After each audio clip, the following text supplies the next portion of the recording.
ചപ്പാത്തി തയ്യാറാക്കാം. ചപ്പാത്തി സോഫ്റ്റ് ആവാൻ വേണ്ടി നമ്മൾ പല സാധനങ്ങളും ചേർക്കുന്നതായിട്ട് കേട്ടിട്ടുണ്ട്. എണ്ണ, തൈര്, പഴം അങ്ങനെ പലതും ചേർക്കാറുണ്ട്. പക്ഷേ ഇതൊന്നും ഇല്ലാതെ തന്നെ നമുക്ക് നല്ല സോഫ്റ്റ് ആയിട്ടുള്ള ചപ്പാത്തി എളുപ്പത്തിൽ തയ്യാറാക്കാൻ പറ്റും. അപ്പോൾ അതെങ്ങനെയാണ് ചെയ്യുന്നതെന്ന് നോക്കാം. വീഡിയോ കണ്ടു കഴിഞ്ഞിട്ട് ഇഷ്ടമായാൽ ഷെയർ ചെയ്യാനും സബ്സ്ക്രൈബ് ചെയ്യാനും മറക്കരുത്. അപ്പോൾ നമുക്ക് ചപ്പാത്തിക്ക് വേണ്ട ഇൻഗ്രീഡിയൻസ് നോക്കാം. ഞാനിവിടെ 1 കപ്പ് ഗോതമ്പ് മാവ് എടുത്തിട്ടുണ്ട്. 1 കപ്പ് മാവ് വെച്ചിട്ട് 6 ചപ്പാത്തി തയ്യാറാക്കാൻ പറ്റും. ഒത്തിരി വലിയ ചപ്പാത്തിയല്ല, ഒരു മീഡിയം സൈസിലുള്ള 6 ചപ്പാത്തിയാണ് 1 കപ്പ് മാവ് വെച്ച് തയ്യാറാക്കാൻ പറ്റുന്നത്. പിന്നെ നമുക്ക് വേണ്ടത് ആവശ്യത്തിന് വെള്ളമാണ്. വെള്ളം ചെറിയ ചൂട് വെള്ളം എടുക്കുക. അതിൻ്റെ അളവ് എത്രയാണെന്നുള്ളത് ഞാൻ ഈ മാവ് കുഴയ്ക്കുന്ന സമയത്ത് കൃത്യമായിട്ട് പറയാം. പിന്നെ നമുക്ക് ആവശ്യത്തിന് ഉപ്പും വേണം. അപ്പോൾ ഈ 3 സാധനങ്ങൾ മാത്രം മതി നല്ല സോഫ്റ്റ് ആയിട്ടുള്ള ചപ്പാത്തി തയ്യാറാക്കാൻ വേണ്ടിയിട്ട്. അപ്പോൾ ആദ്യം നമുക്ക് ഇതിനകത്തേക്ക് ആവശ്യത്തിന് ഉപ്പ് ചേർക്കാം. അപ്പോൾ ഈ ഗോതമ്പ് മാവിലേക്ക് ആവശ്യത്തിന് ഉപ്പ് ചേർക്കാം. ചിലർ ഈ നമ്മൾ കുഴയ്ക്കാനെടുക്കുന്ന വെള്ളം ഉണ്ടല്ലോ അതിനകത്തേക്കാണ് ഉപ്പ് ചേർക്കുന്നത്. പക്ഷെ ഞാനെപ്പോഴും മാവിലാണ് ചേർക്കാറുള്ളത്. നന്നായിട്ട് ഇതുപോലെ ഒന്ന് മിക്സ് ചെയ്യാം. ഇനി നമുക്ക് ഇതിനകത്തേക്ക് വെള്ളം ചേർക്കാം. കുറച്ച് വെള്ളം ചേർത്തിട്ട് മിക്സ് ചെയ്തെടുക്കണം. ഒത്തിരി വെള്ളം ആദ്യം തന്നെ ചേർക്കരുത്. ആദ്യം നമുക്ക് ഈ മാവെല്ലാം കൂടി ഒന്ന് ഒരുമിച്ചാക്കി എടുക്കുകയാണ് വേണ്ടത്. അപ്പോൾ കുറച്ചായിട്ട് വെള്ളം ചേർത്തിട്ട് ഇതുപോലെ മിക്സ് ചെയ്തെടുക്കാം. ഇതിപ്പോൾ 1 കപ്പ് മാവായതുകൊണ്ട് പെട്ടെന്ന് നമുക്ക് ചെയ്തെടുക്കാൻ പറ്റും. കുറച്ചും കൂടി വെള്ളം ചേർക്കുവാണ്. ചപ്പാത്തി സോഫ്റ്റ് ആവുന്നതിൻ്റെ മെയിൻ ഇമ്പോർട്ടൻ്റ് ആയിട്ടുള്ള കാര്യം എന്ന് പറയുന്നത് അതിൻ്റെ മാവ് കുഴയ്ക്കുന്നതാണ്. നമ്മൾ നന്നായിട്ട് മാവ് കുഴച്ചെടുത്ത് കഴിഞ്ഞാൽ നല്ല സോഫ്റ്റ് ആയിട്ടുള്ള ചപ്പാത്തി തയ്യാറാക്കാൻ പറ്റും. അപ്പം ഇതുപോലെ ആദ്യം ഈ മാവെല്ലാം കൂടി ഒരുമിച്ചാക്കിയെടുക്കാം. ഈ ഒരു പരുവമായി കഴിയുമ്പോൾ പിന്നെ വളരെ കുറച്ച് വെള്ളമേ ചേർക്കാവുള്ളൂ. നമ്മൾ നേരത്തെ ചേർത്തതിനേക്കാളും കുറച്ചും കൂടി കുറവ് ചേർക്കാം. ഒരല്പം വെള്ളം ചേർത്തിട്ട് ഇങ്ങനെ മിക്സ് ചെയ്തെടുക്കാം. എല്ലാം കൂടി ഒരുമിച്ചാക്കിയെടുക്കാം.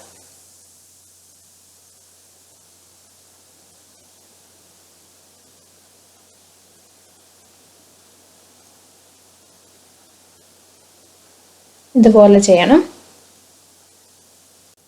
അപ്പം നമ്മൾ മാവെല്ലാം ഒരുമിച്ചാക്കിയെടുത്തു. ഇനിയാണ് നമ്മളത് കുഴയ്ക്കാനുള്ളത്. അതാണ് ഏറ്റവും ഇമ്പോർട്ടൻ്റ് ആയിട്ടുള്ള കാര്യം. ഇതൊരു 2 മിനിറ്റ് എന്തായാലും ഇങ്ങനെ കുഴയ്ക്കണം.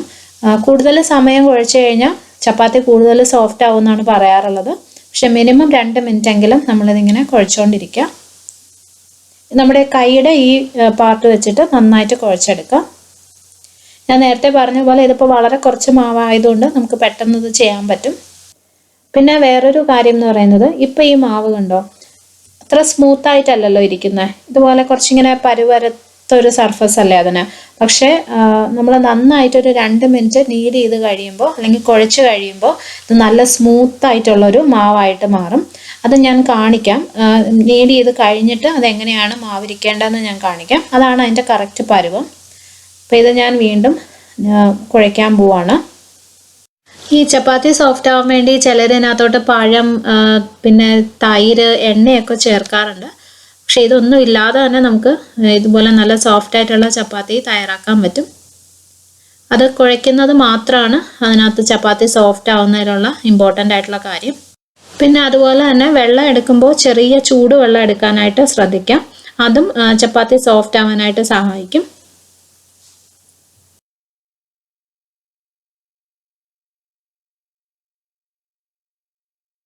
പിന്നെ നമ്മൾ ഈ മാവ് എടുക്കുന്നത് കുറച്ച് പരന്ന പാത്രത്തിൽ തന്നെ എടുക്കുന്നതാണ് നല്ലത്.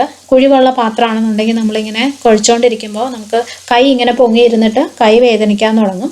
പിന്നെ അതുപോലെ തന്നെ നമുക്ക് എളുപ്പം ഇതാണ്, ഇങ്ങനെ പരന്ന പാത്രത്തിൽ ചെയ്യുന്നതാണ്.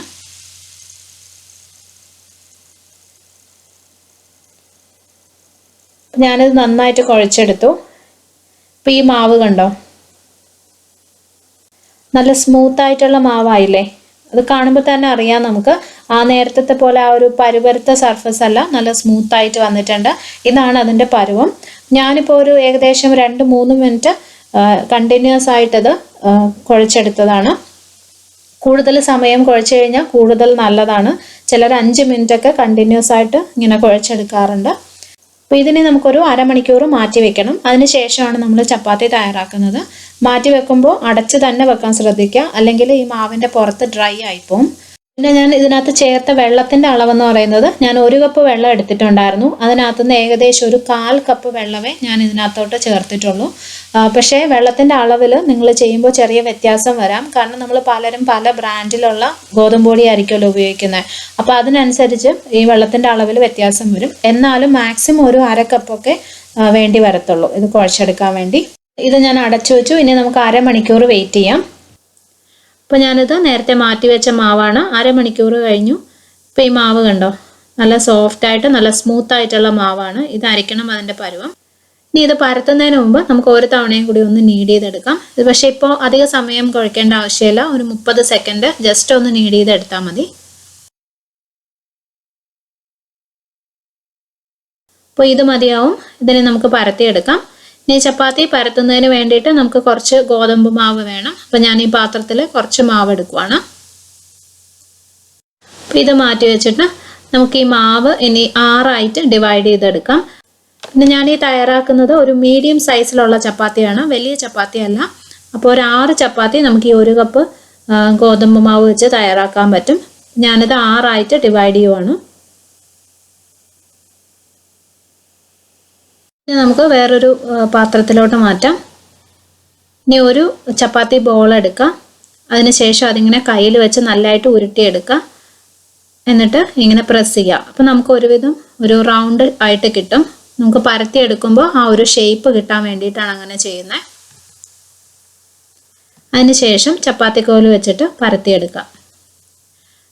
താഴോട്ട് അധികം ശക്തി കൊടുക്കാതെ പരത്തുന്നതാണ് നല്ലത്. പതുക്കെ നമ്മൾ ഈ ചപ്പാത്തി കോലിങ്ങനെ ഉരുട്ടി കൊടുത്താൽ മതി.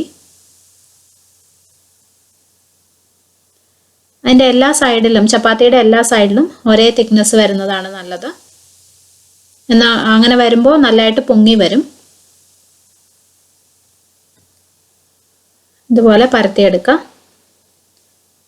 കറക്റ്റ് റൗണ്ട് ഷേപ്പ് തന്നെ വരണം എന്നൊന്നും ഇല്ല കേട്ടോ.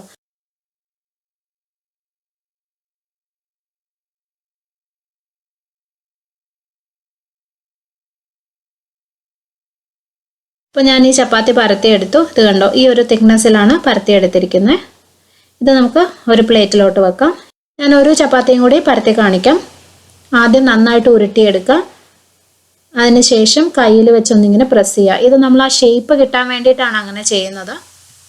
എന്നിട്ട് ഗോതമ്പ് പൊടിയിൽ മുക്കുക. അതിനുശേഷം പരത്തിയെടുക്കുക. താഴോട്ട് അധികം പ്രഷർ കൊടുക്കാതെ പരത്തുക, അധികം ശക്തി കൊടുക്കാതെ പതുക്കെ പരത്തിയെടുക്കുക.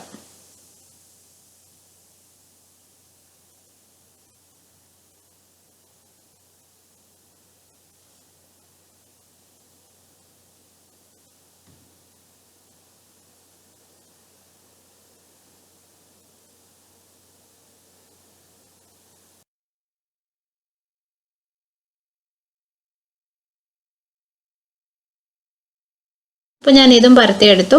ഇത് കണ്ടോ, ഇതുപോലെ പരത്തിയെടുക്കുക. ഇതുപോലെ ബാക്കിയുള്ള ചപ്പാത്തി എല്ലാം ഞാൻ പരത്തിയെടുക്കാൻ പോവാണ്. അപ്പോൾ ചപ്പാത്തി എല്ലാം ഞാൻ പരത്തി കഴിഞ്ഞു. ഇതിനെ നമുക്ക് പാൻ ചൂടാക്കി ചുട്ടെടുക്കാം. അപ്പോൾ ചപ്പാത്തി കുക്ക് ചെയ്തെടുക്കുന്നതിന് വേണ്ടിയിട്ട് ഞാനൊരു പാൻ അടുപ്പത്ത് വെച്ചിട്ടുണ്ട്.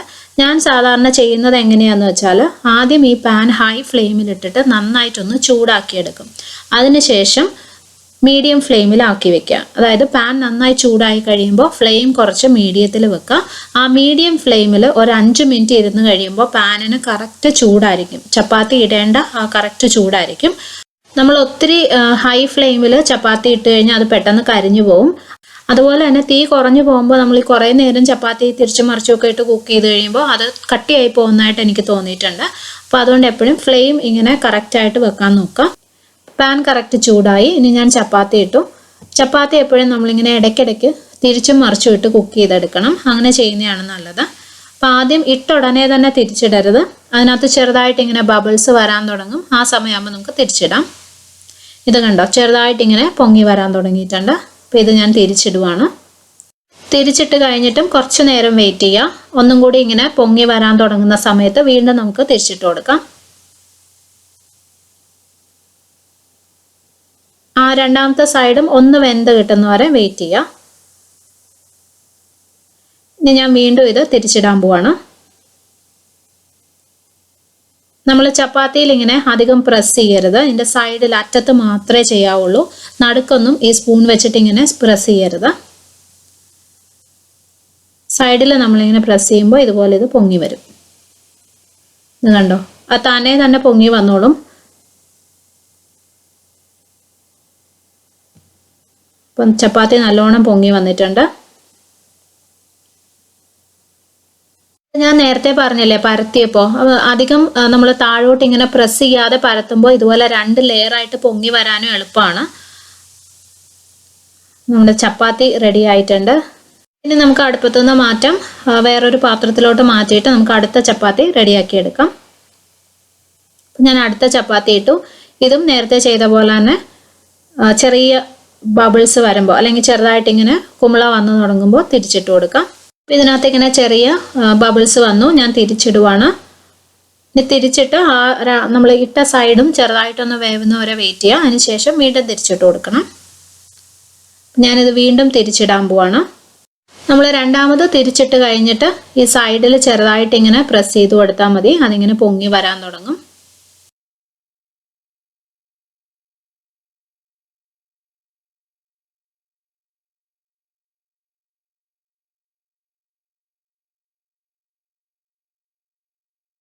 ഈ ചപ്പാത്തി നല്ലതായിട്ട് പൊങ്ങി വന്നിട്ടുണ്ട്. നമുക്ക് മാറ്റി വയ്ക്കാം. അപ്പം ഞാൻ ചപ്പാത്തി എല്ലാം കുക്ക് ചെയ്തെടുത്തു. 6 ചപ്പാത്തി ഉണ്ടത്. ഇത് നല്ല സോഫ്റ്റ് ആയിട്ടുള്ള ചപ്പാത്തിയാണ്. ഇത് കണ്ടോ, നല്ല സോഫ്റ്റ് ആയിട്ടാണ് ഇരിക്കുന്നത്. നല്ല ചൂടോടുകൂടി കഴിക്കുന്നതാണ് നല്ലത്.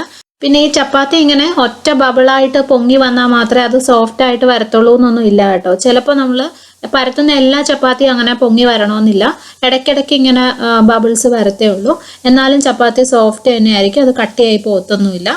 അപ്പോൾ ഇനി നമുക്ക് വേറൊരു നല്ല റെസിപ്പി ആയിട്ട് കാണാം.